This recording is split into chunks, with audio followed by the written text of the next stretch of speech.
কৃষকের মুখের হাসি সবসময় একরকম থাকে না।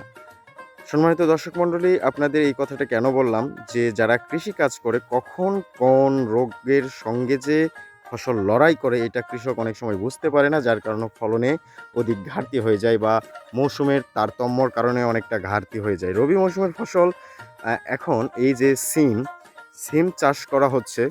তো সিমে একটা জিনিস আমি এবার খেয়াল করে দেখলাম, গাছের পাতাটা ভীষণভাবে হলুদ হচ্ছে এবং গাছ নষ্ট হয়ে যাচ্ছে। আর তার সঙ্গে সিমের যে ধরক, এই ধরকটাও কিন্তু এই মৌসুমে খুবই কম। তো কখন কি হয় এটা বলা যায় না, এজন্য এবার সিমের দাম বেশি।